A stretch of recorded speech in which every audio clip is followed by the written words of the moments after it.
de Dakar.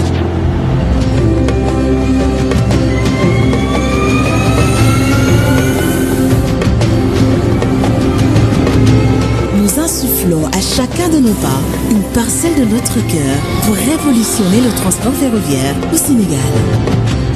Le TER en marche, c'est une fenêtre sur le passé et un regard vers l'avenir.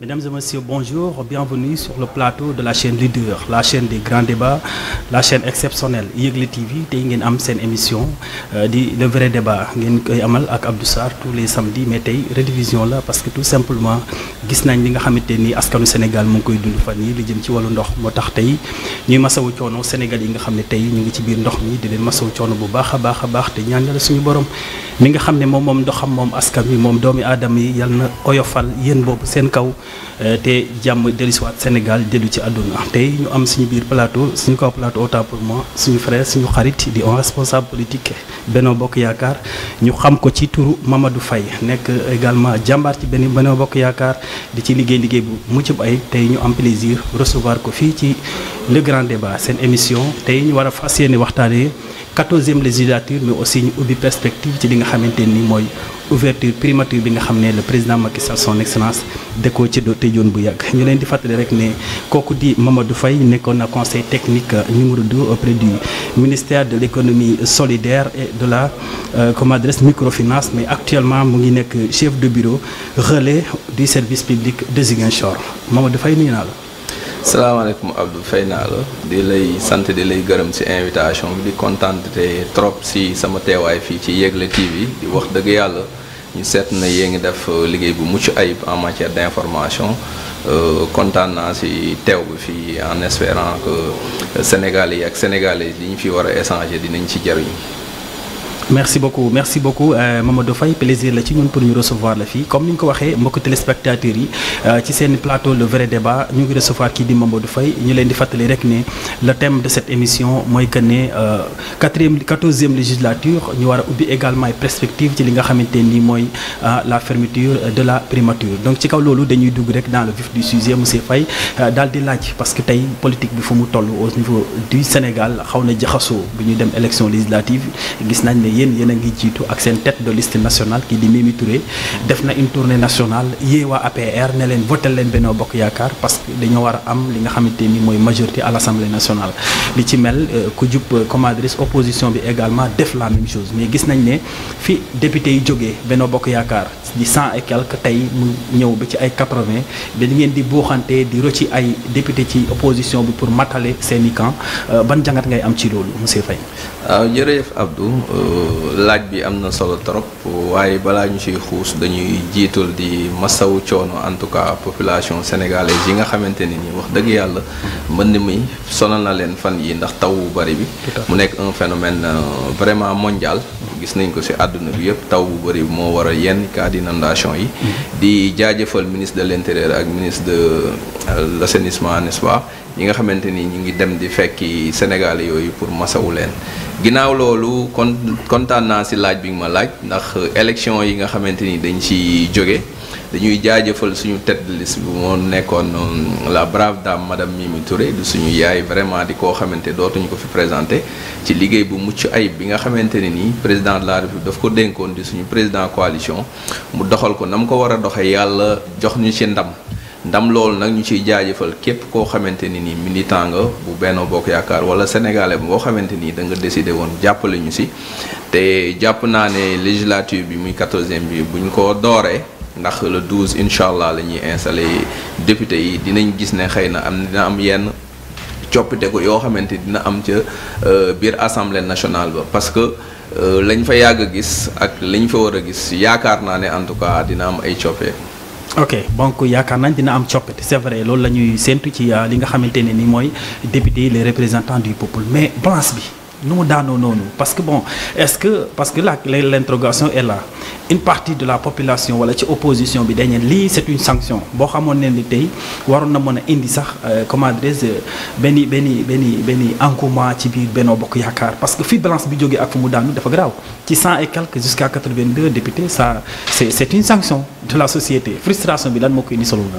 waaw Abdou man dama ne frustration c'est-à-dire élection da ngay wuti rek booy wuti ci base programme la booy wuti ci base ay paramètres yu bëri la yoo xamante ni lañ mun a analyser résultats yi parce que je pense que résultats yi ngay wax man dama jàpp ne li ci am solo mooy ñun lu ñu soxla woon mooy une majorité quand même bu ñu mun a permettre en tout cas au gouvernement du Sénégal ñu mën politique publique yi nga xamante ni moom la ñu dëxañ ci programme PSE bi te tey ginnaaw yàlla n'est-ce pas dimbali nañu ba ñu am majorité boobu au niveau de l'Assemblée nationale maintenant gis nañ ne député yañ fa amoon ci législature bi wàññeeku na bu baax loolu kenn du ko mim mais li tax mu wàññeeku je pense que am na ay analyses yu nit ñi def kenn ku nekk fa nga dëkk sa gox ba nga nekkee yaa ngi càmbar ba xam lu tax nga lajj ci ñiy lajj laay wax parce que bu ñuy xool député non loolu kenn mënu koo weddi parce que député bi ñuy jël tànn ko dafa war a gagner département am parce que sur la base de liste la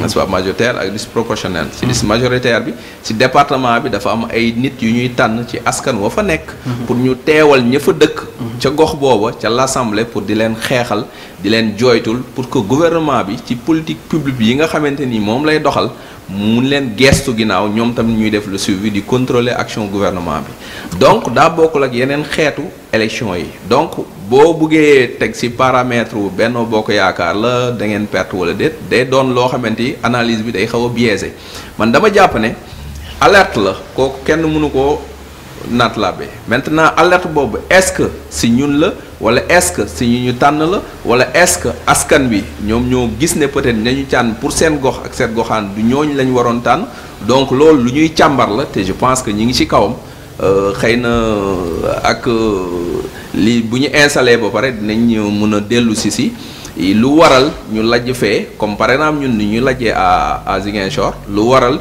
ñu gagné feneen comme ñu gagné ci yeneen département mais du ñu jël macro bi rek ne waaw da ngeen jógee 100 ñëw 80 askan wi ñëw ne déet man gis-gis boobu amuma ko ci. oui c'est vrai mais bon le cas de Ziguinchor moom dinañ ci ñëwaat parce que gaynde baa ngi foofu tëdd di leen xaar donc on y reviendra un peu parce que tey analyse bi nit ñi di def mooy que ne tey ñi nga xamante ni moom la président investir ci liste yooyu parce que c'est au président d'investir est-ce que tey nag moom jotul pour que sénégalais yi comme ñoom ñooy tànn ku leen di teewal à l'Assemblée nationale est-ce que jotul tey loolu nga xam ne appareil boobu nga xam ne le président de la République moom moo ko téye di xool Mamadou Faye moom moo ko neex mu investir ko à Ziguinchor xool monsieur X investir ko à Tambacounda sans pour autant mu xam véritablement le niveau d'éthique et de morale et de responsabilité et d'engagement de ce leader là avant ma koy investir est-ce que jotuloon askan wi càmbar d'abord kan moo ñuy teewal à l'Assemblée nationale parce que boo gisee sanction bi yépp li ci ëpp ñaari point la premier point bi mooy que ne dañoo investir ñoo xam ne amuñu benn base politique au niveau de leur localité ñooñu daanu l'autre point mooy que ne ñi nga xam ne ñu ngi ay responsable la déjà soit ministre soit DG soit député soit maire ñu ngi seen localité mais en fait population gisuñu seen bopp ci ñooñu noonu ñi nga xam ne ñu ngi foofu donc du coup ils ont sanctionné parce que gis nañ ne ñooñu wàcc nañ sur le terrain di mener campagne ñu ne tiens le ministre là bi nga xamante ne nii bu mu nekkee ministre bi léegi defu fi dara jéemu fi dara duñ ko gis tey élection jot mu wàcc kon dañ koy sanctionner donc sanction bi je pense que deux voies yooyu la jóge te boo seetloo également paramètres politiques yi ak débat télévisé yeeg ñëpp les experts là foofu lañ teg ñaari sanctions yi donc yéen ban jàngat ngeen ci am gis ngeen ci beneen point de vue par rapport waaw première chose bu may wax mooy man je m'inscris en porte-à-faux ci li nga wax que président mooy tànn mooy choisir ku ko neex déedéet ñun suñu parti suñu coalition doxewul noonu bu doon doxe noonu 2012 ba léegi yaakaar naa ne tasaaroo nañ comme ñi fi nekk tasaaroo oui mais président mooy investir non xam nga loolu la nit ñi yaakaar déedéet du président mooy investir parti politique moom mooy investir c'est pas pour rien ñuy choisir mandataire n'est-ce pas ci consensus c'est pas pour rien que ñuy choisir ay plénipotentiaires pour chaque département. Oui, mais loolu c'est vrai sur les textes. Mais Faye xam nga ne un parti politique au Sénégal le président de la République moom mooy seen chef de parti moom mooy désigner kan mooy nekk à la tête de telle liste moom mooy désigner le mandataire plénipotentiaire au niveau de chaque région donc loolu même au niveau national bu ko désigner ba pare yow boo defaree liste vous êtes le mandataire plénipotentiaire nga def Salis nga def Abdou Sarr tête de liste départementale si loolu président bu ci d'accord da koy dindi. waaw loolu laa la bëgg a leeralal xëy na da ngeen réere mbir ni muy doxee en tout cas si ñun. si ñun doxewul noonu. si ñun dafa am lu ñu tuddee conférence des présidents. wax dëgg yàlla boo jëlee président Macky Sall bi jiite parti bi nga mel ni Moustapha Niass mi ngi si. ku mel ni ñeneen ak ñeneen ñoo xam ne xëy na du ñu leen tudd Abdoulaye Baldé ak ñeneen ñu dëgër ñi ngi ci ñu yàgg si politique. nga ne benn nit mooy ñëw ñooñu ñëpp li ñuy wax amuñu lu ñuy wax kenn nit mooy ñëw ne lii la wax dëgg yàlla loolu day nuroo leneen lu dul démocratie donc moo tax ma ne la c'est pas en matière le président moom mooy décider maanaam du pas décider du président moom mooy choisir imposer mais conférence des présidents mais dañuy teg buñ ne ubbi nañ pour candidature dañuy ubbi man mii Mamadou Faye ma bind déposer.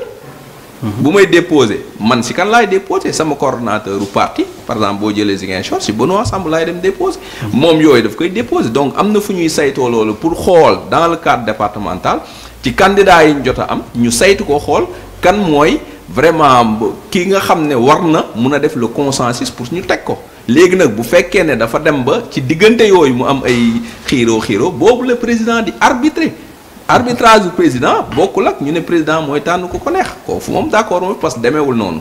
beneen bi si topp mooy jàpp ma ne xëy na dañuy jël ñenn ñoo xam ne il représente absolument rien parce que en politique boo si nekkee dama jàpp ne représenté nga quelque chose parce que déjà audace su dugg si biir politique rek beneen affaire la. bu ci topp kenn ku nekk am nga ñenn ñu nekk sa ginnaaw maintenant am na yenn paramètres yoo xamante ne nii xëy na président bu demee ba résultat daanu ñu tegal ko ay analyses yi xëy na moom dina ne fii nag waroon nañ doxalee nii wala fii ni ñu doxalee nii wala am na beneen paramètre bu tax ñun ñu lajj mais ñun li ñu jàpp mooy nañu doxalee ci biir coalition Benno Bokk Yaakaar en tout cas am na fenn foo xamante ni nii fu mel ni si chez nous y a eu consensus en tout cas à Ziguinchor ren am na consensus parce que candidat yi ñu jël déggoo fenn ku cëpp taxaw naan non du ñii ou autre maintenant globalement ci Benno Bokk Yaakaar revendication moom amul Benno Bokk Yaakaar Benno Bokk Yaakaar ponkal bu décidé moom mais kenn du def sorti naan déedéet lii warul mais Abdou da nga jàkkaarloog tey ku dàkk revendiquer tey si Benno Bokk Yaakaar mais de manière disciplinée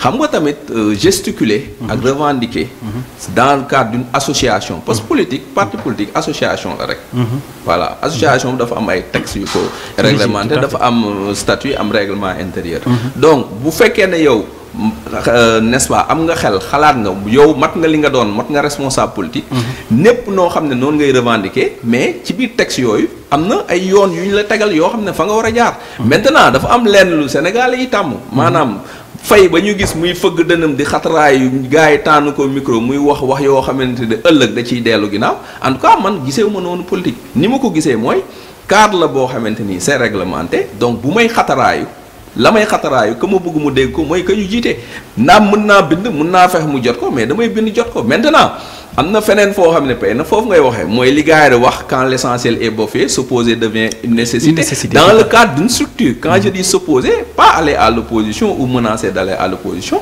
mais s'opposer avec la forme man loolu laa gëm maintenant li ma gëm nag laa mën a wax maintenant bu amee na yeneen yoo xamante ni am na feneen ci ñeneen ñu koy doxale xëy na ñooñu la engagé te jàpp naa ne si Benno Bokk Yaakaar du ma ne lépp tranquille la du ma ne lépp jaar yoon yi lépp ok y a rien à dire si y a à dire mais man dama jàpp en tant que responsable politique y a la manière de le dire.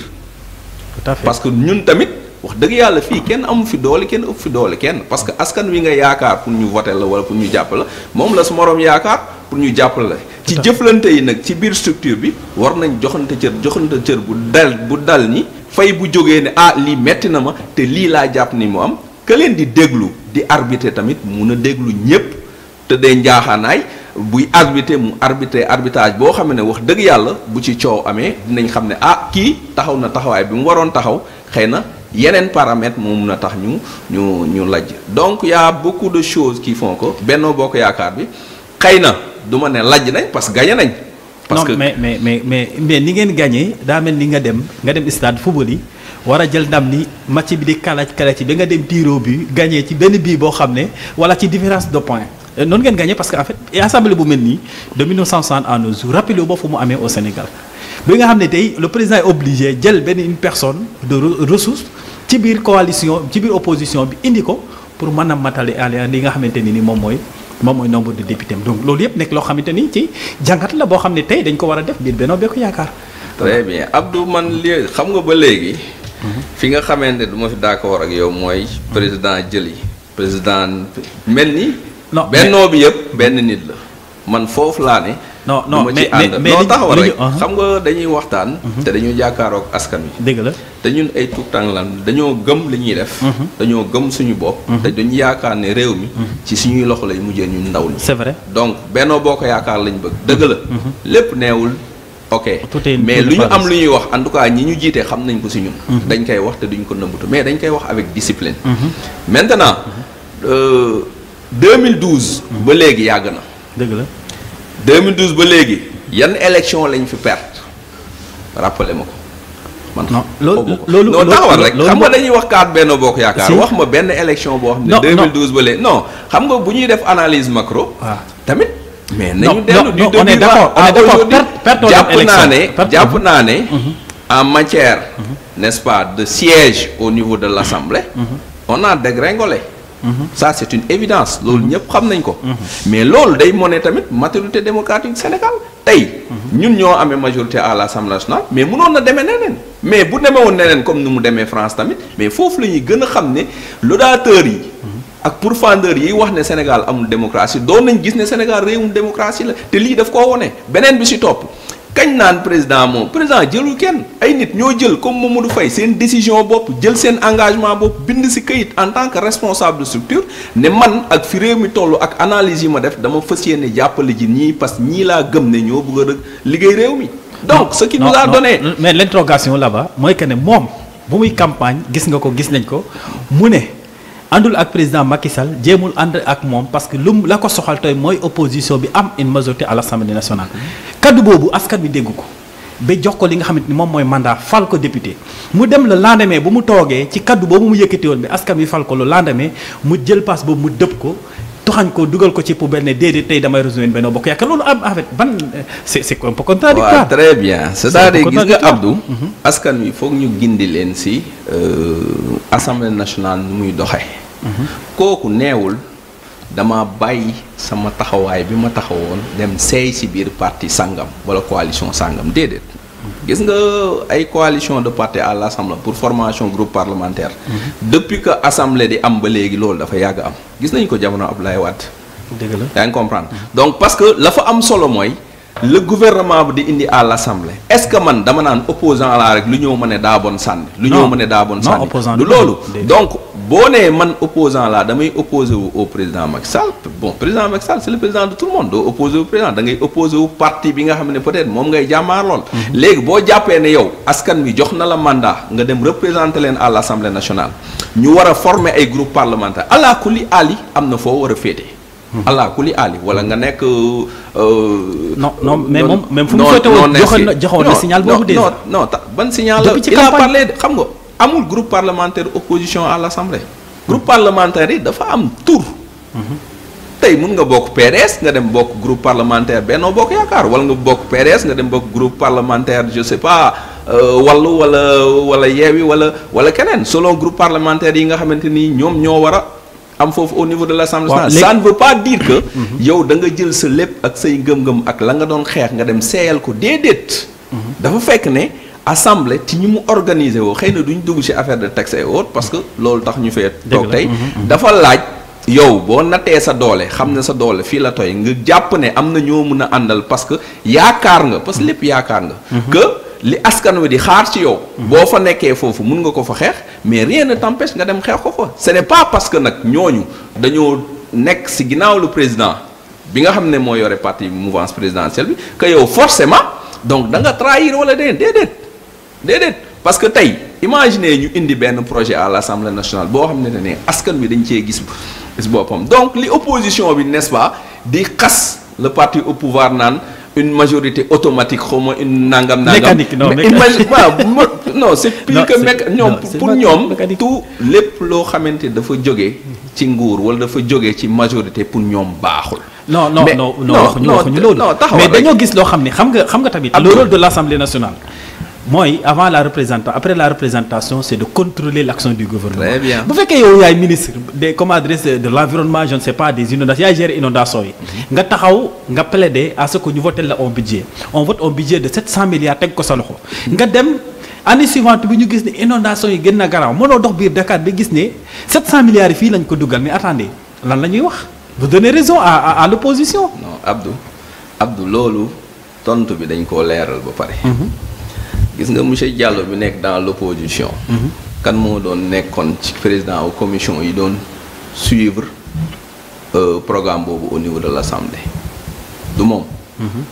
donc tey dafa am leen loo xam ne institution moo koy def ñu voter le budget nga mettre ko en œuvre.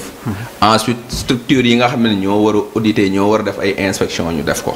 ci biir l'Assemblée nationale mais tegoon nañ benn commission boo xam ne mooy saytu loolu mais ña fa nekkoon jiite ko ñan la du waa opposition. oui non tax waa léegi ñooñu non taxawal rek. xam nga tey ñooñu bu ñu ñëwee tey mbënd mi du Sénégal kese mais j'ai un ami à Côte d'Ivoire ma doon envoyé ay images xaw ma Costa Rica la xaw ma fan. non gis nga mais faut pas que ñu comparer faut pas ñu comparer loo xam ne arrangé au Sénégalais ak les autres concitoyens mbirum yàlla suñu borom. doomu aadama boo xamante ni nii daf si bëgg a def ay prévision ne prévision yi mooy am. loolu yab yàlla la. yàlla mooy ubbi ay vanam ndox mi tuuru ñu ngi ciy sant yàlla parce que suñu mbokku béykat yi si àll ba dañ koo soxla. li xew barke démb Ouest Foire.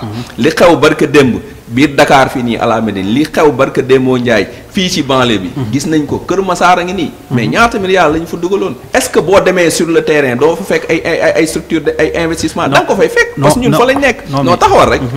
dafa am loo xamante ne nag bu jéggee dayoo. parce que yàlla suñu borom moo ko namm. doomu aadama li nga mën def. bu fekkee ne yaay njiit mooy wuti ay solutions complémentaires pour def ko. li am ren ça c'est exceptionnel mais ça ne veut pas dire que c'est 700 milliards et autres mais les audits les documents sont là et puis gouvernement dafa jël yooyu yëpp mu publier ko. donc n'importe quel Sénégalais mais tu as accès à ces informations là. donc bu ñu manipuler wala ñu bëgg a neex. peut-être ñi nekk ci naqar. ñu bugg a utiliser seen malheur boobu pour ne man de maa fi nekk di leen xeexal kii nekk fi di xeexal man xam la laa jàpp. dama jàpp ne tey au niveau international. toutes les institutions yi nga xam ne ñi ngi wax ci changement climatique yi. dañoo yàgg alerter. donc niveau comportement citoyen bi daf ci war a changer niveau état aussi dañu war a jéem a xool nu ñuy gën a élaborer. ay programme yoo xamante ni day anticiper ci yenn yi. mais day fekk nag ñu am ces moyens là. voilà coow li nag fa la nekk coow li état gis nga buñ la tegee nga ne yaay njiiti parce que dañoo am yaakaar ni jafe-jafe askan wi nga xam ne ñu ngi koy dund nga jàppale leen xettali leen ci jafe-jafe yooyu noonu boo demee aussi ba gis ne lii mënatuma ci dara parce que su ma déggee waa Benno Bokk Yaakaar bi ci président di wax chaque jour day xamal ne lii mbiru yàlla la. comme mbiru yàlla la te moom mënatu ci dara est-ce que jotul moom tamit mu abal koo xam ne dina ci xalaat am solution. waaw xam nga c'est ça la réalité parce que way kooku bi Dakar c'est pas du tout c'est pas impossible pour ñu defar fii ay Dakar ay canal yoo xam ne prenez Dakar ça ne fait pas 800 kilomètres. vous comprenez donc yaatuwul te ndox mu géej gi mu ngi koy wër donc pour tey nga def ay canal yoo xam ne dinañ déverser ba lépp lu yàlla taw mu wàcc dem ci géej gi là je pense que c'est pas du tout impossible te boo seetee des milliards yi nga xam ne président mu ngi koy def ci ay plage di ko def ci ay autoroute di ko def ci leneen la priorité c'est ça parce que aujourd'hui fii ba 2 mois am na sénégalais yoo xam ne ci biir ndox mi la ñuy dund. waaw mais Abdou dafa am leen loo xamante ni nii c'est-à-dire il faut que ñu dindi ko boog ñun si suñuy positionnement. c'est pas parce que problème am na. jafe-jafe am na. mais ñu ne njiitu réew ba fa nekk mënatul wala daa tële. man gisewu ma ko noonu. boo demee États-Unis bi nga xam ne superpuissance la mais chaque année. mais tornade yi ñaata la ñuy yàq. mais Katrina lan la ñëw ñaata milliards. ab dëkk ñu raser ko ba mu jeex est-ce que dégg nga leen ñoom en tant que américain. ñu naan président bi fi nekk mënul. wala daa war a able keneen non déglu ma rek gis nga ñun il faut que ñu nekk ay patriotes. au pur sens du terme. patriote mooy lan. jafe-jafe bu amee boo xamante ne ni maanaam calamité naturelle la maanaam yàlla suñu borom moo la ko indil. muy yàqu-yàqu yoom dafa jéggi dayu. li nga war a mën a fexe mooy nu ñuy def ba askan wa nekk ci jamono yooyu di souffrir. ñu alléger en tout cas seen souffrance te gouvernement bi ci loolu la nekk.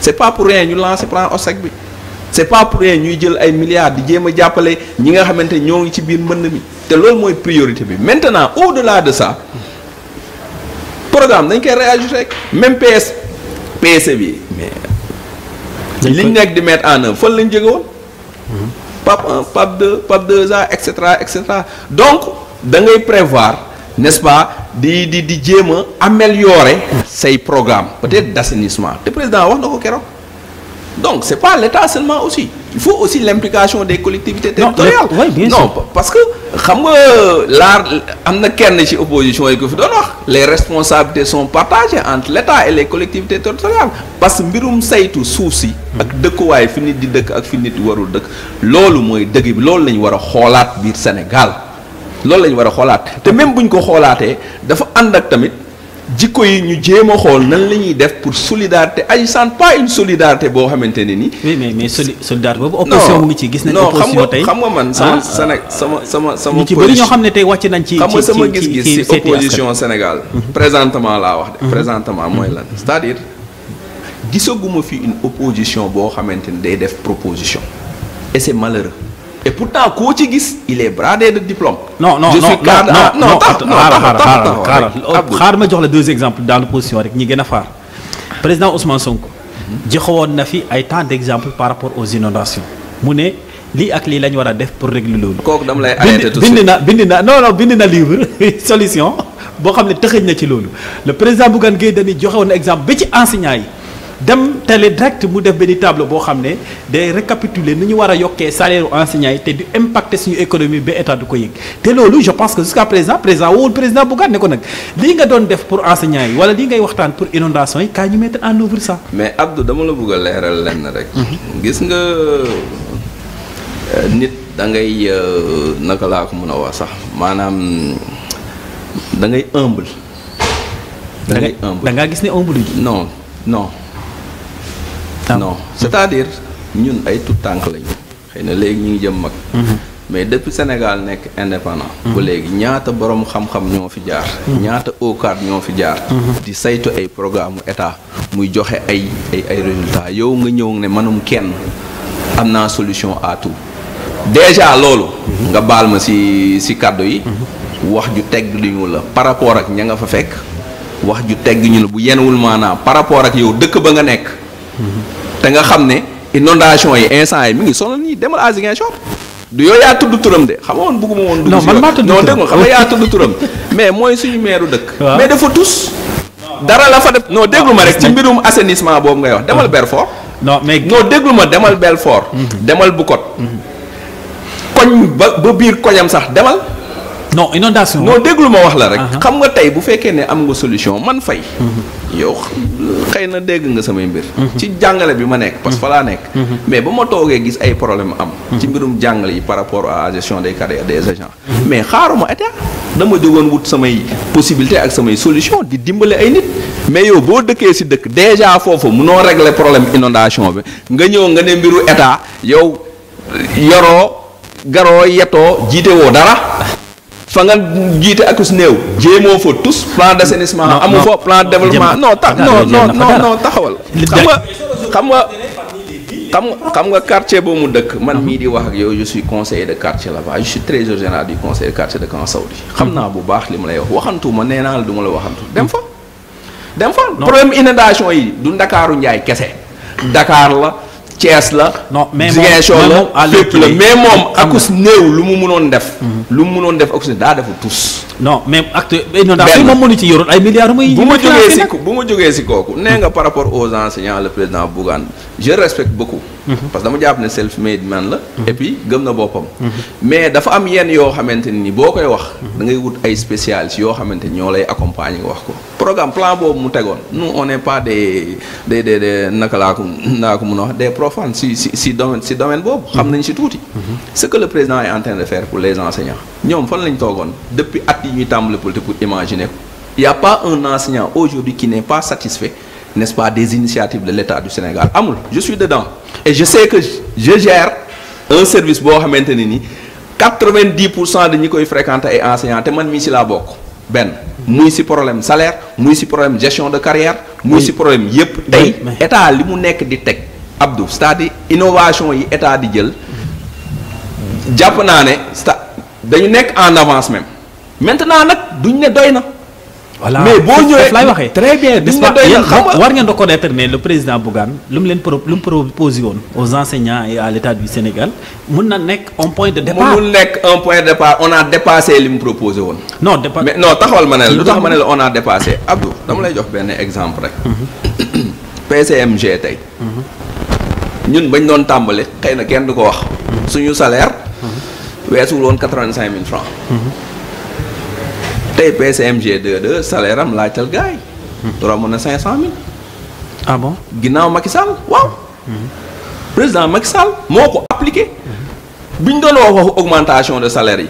premier problème bu ndaw bi ci jotoon am. ci mise en œuvre bi mu amee. les plus sceptiques ñi nga xam ne ñoo doon wax ne ay opposants la waroo indi ay propositions lan lañ doon wax mënuñu ko duñ ko tenir ils le feront pas tey defuñu ko. ok depuis weer bi ñu ko mise en œuvre mais ba léegi est-ce que dégg nga fi ku nekk si ngriq wala ku ci sex yàb bi par rapport à ça wala non déglu ma gis nga xam nga population yi lu ñu sonal ñun Sénégal mooy y a une opposition manipulatrice une opposition bu fi nekk boo xamante ni suñu sañoon Sénégal chaque jour muy dund ci ay jafe-jafe pour ñu mun a wax jafe-jafe yooyu bu ñu ko saafaraat dootoo leen si dégg mbënd bii ngay wax non mais c'est ça le rôle de l'opposition. non opposition mooy que gis nañ état manqué la mais tamit attendez xaaral parce que yéen da ngeen di xool même seetlu naa saa yu président Bougane defee point de presse wala Ousmane Sonko automatiquement dañuy yónni au monsieur Faye au madame X wala Mimi Touré day génn automatiquement pour riposter. donc ça veut dire que tout simplement ñoom bu ñu taxawee dootuñu wax mais fañ la Sénégal di jëm. il faut ñuy alerter ils sont dans le rôle d'alerter li ngeen xamante ne def ngeen ko ba pare c'est un acquis parce que c'est une obligation aussi pour l'État de faire ces gestes là maintenant li nga xam ne defulu ko c'est le rôle d'alerter. très bien Abdou man je félicite et je remercie la société civile sénégalaise. ñooñu ñoo nekk di jouer un rôle d'alerte. quel que soit nag fu ñu bokk. ñooñu. ñu ngi ci seen rôle d'alerte. oui mais les rôles ne sont pas non déglu ma rek gis nga opposition bi. ça devrait être une force de proposition. si l'État naturellement accepte les propositions. Non, déglu ma rek l'État n'a pas à accepter ou à refuser. Le rôle d'une opposition. opposition du xaar État. oui mais non déglu ma wax la tuuti rek. man ci ni ma gisee rôle opposition. opposition ci réew bu dëgër. dafa am solo ci réew. li am solo lu tax mu am ci solo ci réew c'est-à-dire day wax ba ki nga xamee ne xamul sax. mu xam dina jéem a dem xami. même bu xamul même bu fekkee ne dañuy manipuler malheureusement ñoom ci lañ ëpp mais société civile bi ak yeneen acteurs yi nga xamante c'est des acteurs non politiques man dama jàpp ne ñooñu sax seen liggéey moo ëpp solo tey suñu opposants yi fi nekk xam nga lan moo tax gis nga bu fekkee ne opposant seen programme yëpp si yàlla na état lajj yàlla bu état réussir yàlla bu état def fi lu askan wi di tàccoo non loolu non du seen bébét non déggul ma loolu nga yaakaar xam nga tey mënoo positionné wu ñoom.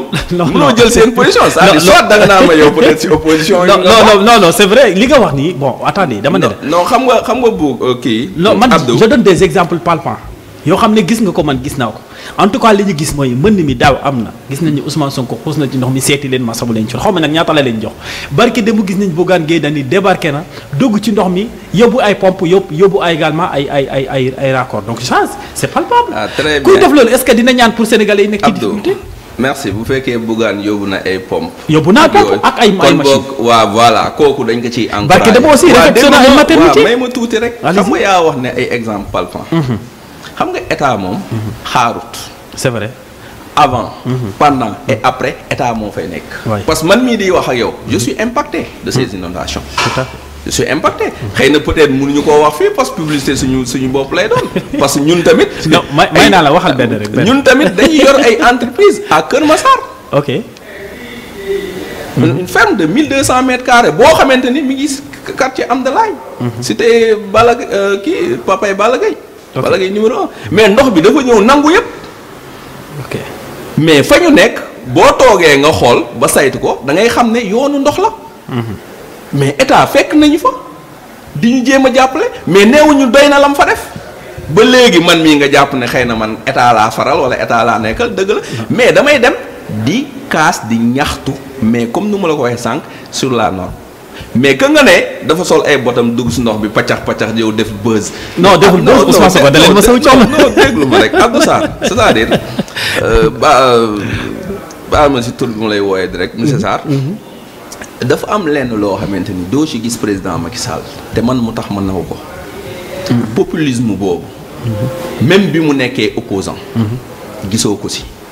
moom non déglu ma rek xam nga nit da ngay am njiitum réew. xëy na njiitu réew dañ naan oto bu jiite moom la ñëpp di kon ñëpp di ci fëgg. des fois doo jéem a saytu jàng ba xam. ban de personnalité la yor. man je me définis comme un maquiste. boo demee Ziguinchor bu ma nekk. ñu ne suñ la laajee souvent dam naan benn leader laay am muy président Macky Sall am naa responsable politique nag. xam lu tax. ñun dañ koo nawloo. président lépp lu mu jóg pour def ci man li ma gis. def ci sóoraale askan wi. du ci sóoraale boppam wala politique am kese. ci man acte yi ma gis may teg. benn laa lay joxal. xam nga tey demaguñu ci mbirum sud bi. non dinañ fa ñëw. en matière d'investissement et autres.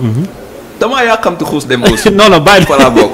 mais vous avez un président qui aime son peuple qui aime son pays. et qui relève les défis. malheureusement nag on a une opposition boo xam ne elle est manipulatrice. délation mooy seen liggéey. te loolu.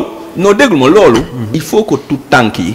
ñu jéem a wax ak ñoom pour ñu comprendre. parce que ku déglu rek am dégg-dégg. non mais compréhension bi yëpp xaaral ma boucler point boobu compréhension bi yëpp mooy que ne jox ndaw ñi li xëy mais jeunes yaa ngi nii ak seen diplôme di wër. xamul li xëy jeunes yaa ngi nii di dugg ci ndox mi di dem États-Unis di dem Espagne donc là ça pose problème pour détourner la conscience de la jeunesse. alors ñu jàll ci second point bi ñu fàttali rek ne yéen a ngi direct sur Yegle TV ci seen émission le vrai débat ñu recevoir tey avec beaucoup de plaisir avec beaucoup d'honneur monsieur Faye di responsable politique Benno Bokk Yaakaar. deuxième point bi dañuy dugg directement ci ubbite li nga xamante ni mooy primature le président de la République jëloon initiative tëj ko lu waraloon tëj boobu. bon li waroon tëj bi li ko wundoon wax dëgg yàlla man mi personnellement mënuma la ko wax en toute objectivité. jàpp naa ne moom la Sénégalais yi dénk. moom mooy définir politique réew mi. moom moo jàpp à un moment donné par rapport ak responsabilité yi nga xamante ni dafa war a wékku kawam. que mu départir du poste de premier ministre xëy na moom moo koy gën a oyofal yan bi wala moom moo gën a stratégie pour moom wala moom moo gën a mun a tax politique yi nga xamante ni moom daf ko bëgg a teg mettre ko en œuvre pour Sénégal développer pour Sénégal tendre vers l'émergence mu mun ko doxal. donc loolu c'est des décisions personnelles yoo xamante ni xëy na y a des techniciens yoo xam ne concerté woon ci mu mettre ko en œuvre donc loolu ñun dañ ci àndoon ak moom bu mu ko waxee tamit. dañ ci àndoon ak moom. te je pense que boobu ba léegi gis nañ au niveau international position yi Sénégal xëy am. moom yol na fi ay ndomb tànk yu bëri au niveau international bi ci mujj mooy instant bi nii bi mu yor nii actuellement te xam nga ndomb tànk yooyu dafa laaj ngay génn lu bëri ndomb tànk yooyu dafa laaj vraiment nga def sacrifice su servir Afrique. et non pas seulement le Sénégal. même bu fekkee ne Sénégal mooy sa priorité. léegi bu ñu demee ba jamono dox mu expérimenté ko parce que loolu du fi guléet. du fi guléet jarul may dellu si. non amoon na fi mais moom terme bu mu indi woon mooy kenn fast track. non président daal su mu bëggee teg foofu mu indi benn slogan xam nga Abdou man fast track bi bu ñu ma si dugalee rek fenn laa koy joxe exemple. service bi ma nekk. Je suis du ministère de la fonction publique. Je suis de la DRSP. Je suis du service du bureau des services publics. donc jamono yu ñu nekkoon ñun jàngalekat nekk ci àll bi pour xamoon ay information yow ci sa carrière rek. mun nga toog weer ngay daw ci ginnaaw benn permanence syndicale. mais tey fast track bi sam da ngay nekk fa nga nekk. fa Ngolemi wala nga nekk Kujube wala nga nekk Katak nga woo monsieur Faye. allo jox ko sa matricule soob mu xoolal la wax la situation administrative waaw loolu du fast track. waaw mais fast track boobu non dafa rimé exactement. non xam nga fast track l'avancement de la technologie. non au-delà de l'avancement de la technologie yemul foofu. tey Sénégal politique ni ñu koy mettre en œuvre on a appliqué l'approche GAR gestion axée sur les résultats. Tout à fait. Aujourd'hui am na lenn loo xamante ne nii avant c'était possible aujourd'hui ce n'est plus possible. Dématérialisation des procédures administratives kooku je pense que gis ngeen ko. ñu koy mettre en œuvre au niveau du ministère des finances au niveau de la direction de la SOL au niveau d'autres ministères aussi avec yenn procédures yu bëri yoo xamante ni daf doon laaj. vraiment ngay wut ay këyit photocopie fii daw doo dàqe dem dugg fii génn fii benn Abdou Sarr dajeeg yow. voilà benn saaren buux la dara mais yooyu yëpp. da doon retarder développement d'un pays. loolu yëpp da doon tax am yenn yoo xam ne bokk si woon mu ci bokk tey dañ koo génnee loolu si fast track bi la. beneen bi si topp mooy au niveau des ministères très sincèrement man am na yenn ministères yoo xam ne jaar naa fa vraiment parce que man jaar naa éducation nekkoon naa CPLN secrétaire d'État à la professionnelle nekkoon naa INEAD nekkoon naa économie solidaire et microfinance tey ma nekk fonction publique am na yu bëri ci ay doxalin yoo xamante ne wax dëgg yàlla tey dafa ànd méngoog jamono ni muy doxee parce que c'est informatisé c'est dématérialisé et ça c'est très important par rapport fi àdduna bi toll. merci beaucoup donc dañuy dem directement ci choix parce que dégg nañ ñu ne président mu ngi def focus par rapport ak premier ministre boobu ñii di naan Idrissa Seck ñii di wax Mimi Touré y a beaucoup y a Amadou Ba y a Aly Ngouille Ndiaye yow da nga may naan rek diw laa bëgg mu nekk premier ministre. kan nga bëgg ci ñooñu mu nekk premier ministre man naa bëgg a nekk premier ministre. parce que je suis pas demee wax dëgg yàlla. di tànn keneen bàyyi sa bopp. waaw fekk ko xamoo kuy ki waa ji war a tànn. te moom mooy tànn moom la yàlla dogal moom moo war a tànn. wax dëgg yàlla du ma si yàq samay nelaw. kon xaaral ma lancer l'appel au président de la République donc il faut choisir. xëy na nag bu tànnoon ku soqee ko côté bee ma nekk côté sud. doon na ma gën a. non mais léegi nañ dugg ci côté sud. vous avez 2 minutes 5 minutes moo ñu dese. vous avez 2 minutes tout simplement pour wax ma la situation politique de Ziguinchor parce que gis nañ ni gaynde bi moo fa toog ay leen terrain bi ban jàngat ngeen ci am lu xew parce que y a les Doudou Ka y a les y a beaucoup d'acteurs politiques qui sont là-bas y a les Angélique Manga y a les Assome Diatta y a donc beaucoup d'acteurs politiques yoo xam leaders politiques yoo xam ne ñu ngi biir Ziguinchor mais tey benn gaynde moo fa tëdd ni fii kenn dootu fii naanee soo quoi léegi lu xew par rapport à ça. xam nga Abdou. mbirum sud daf may neex ma ciy waxtaan. parce que fa laa nekk di xeex depuis 2010 2011. ñuy xeex. boobu ki ngay tuddee xaw ma muus xaw ma naka. non gaynde laa ko woon sax xalaat waaw xëy na xalaatagul woon pour dugg ci politique. te pourtant ñun ñoo bokk koñ. ñun ñu nekk fa di gérer ay structures. xam lu bari démb. tey soog a ñëw. suñu parti politique am na fa doole. bu baax. am na fa ay responsables yoo xam ne wax dëgg yàlla ay jàmbaar lañ ñu fa nekk. ñu ngi jàpp taw bàyyi boobu ba léegi. mais chaque élection dañuy ñàkk dañuy. non xam nga depuis gaynde bi dugg Ziguinchor xam nga mbirum élection. dafa xaw a doy waar. boo xoolee président Macky Sall. en 2009. mu ñëwee en 2009 mu yéeg ba 2012. da ngay comprendre que. politique. des fois am na yenn logique yoo xamante amul si c'est pas parce que def nga. c'est pas parce que investir nga. c'est pas parce que jàppale nga nit ñi que forcément yaa fa ëpp doole. te bu doon jàppale rek mooy tax en Casamance du ma ne Casamance sax à Ziguinchor parce que Casamance am na foo xam ne ñoo ko moom. voilà à Ziguinchor ñun dama jàpp ne ñoo fa majoritaire ba léegi. dama jàpp ne moom majoritaire ba léegi dafa am fu ma ko teg. fi ma ko teg mooy. xam nga le problème. majeur. de Benno Bokk Yaakaar Ziguinchor c'est les dissensions internes. tout à fait. mais bu fekkoon ne dissensions internes yi ba muy soog a juddu. dañ ci wut saafara. tey waxuma la kii sax mais keneen du fa mun dara. xam nga jàngoro. boo ko yaree ci sa yaram. day dem ba am fu mu toll pour nga faj ko day jafe trop. c'est impossible mënatul looloo ñu dal te loolu mooy dëgg ji. waaw mais ça c'est un problème interne c'est un problème interne. xam nga non parce que ki fi nekk souvent dañ koy tagg naan mooy gaynde du tous. non attendez. non déglu ma rek non xam nga wax ne tous élection bu ñëw mën na leen de moom du campagne sax Ziguinchor. xam mais loolu. élection mais looloo tax ok élection yi fi la ko bàyyi tax ma ne la donc acca conclure du ci lenn. looloo tax ma ne la du ci lenn. xëy na. ñoom ñoo baax seenu mbaax. ba saay su ne ñu koy jàppale. ñuy gagner mais nag. fi ñu jëm dinañ gis ne les choses sont en train de. vraiment de changer parce que élection yi ñi passé wone na loolu. te bu ñu continuer jàppoo bi ak déggoo bi ak ànd bi. n'est-ce pas dinañ mën a dem maanaam te ñàkkul ñoo xamante ni ay doomu foofu lañ. mun nañ ko jubal te président de la république foofu lañ koy lancer appel. ñun jeunes yi ak ndaw ñi mu jàppale leen may ma 2 minutes allez-y. voilà. ok donc fooki jëm allez-y donc c'est votre dernier mot. Voilà, mon dernier mot, c'est lancer un appel à tous les militants de Benno Bokk Yaakaar, de Ziguinchor, département de Ziguinchor, de la région naturelle de la Casamance, au vu de président, investissement yi mu fay def, jàppale bi mu ñu bëgg a jàppale pour ñu développer Casamance, ñu gën ko jàppale, gën ko gëm te lancer un appel à son excellence monsieur le président de la République, que jàngalekat yi nga xamante ñoo nekk Ziguinchor, te ànd ak moom muy les mouvements des enseignants de Ziguinchor soxla nañ ñu jàppale leen soxla nañ ñu dooleel leen te soxla nañ tamit ñu gën leen vraiment associé dans la gestion des affaires publiques parce que il est temps quand même que wax dëgg yàlla malgré sacrifice yu ñu def yëpp ñu jox ñu en tout cas suñu gëdd si biir si parti bi au niveau de Ziguinchor di féliciter di remercier tous les responsables de Ziguinchor di la féliciter di la remercier di wax vraiment Yegle TV wax dëgg yàlla ay jàmbaar ngeen macha allah merci beaucoup yow aussi jàmbaar nga ñu fàttaleeg ne yéen a ngi woon en direct seen émission le vrai débat tey ñu am le plaisir de recevoir suñu frère suñu xarit di suñu lépp di un responsable politique de Benno Bokk Yaakaar monsieur Mamadou Faye nekk jàmbaar ci Benno Bokk Yaakaar ñu ñaanal Sénégalais yëpp jàmm di dox daje incha allahu rabbi samedi prochain à partir de 11h ak beneen invité ak beneen thème merci beaucoup monsieur Faye et à la prochaine merci encore une fois. Merci beaucoup.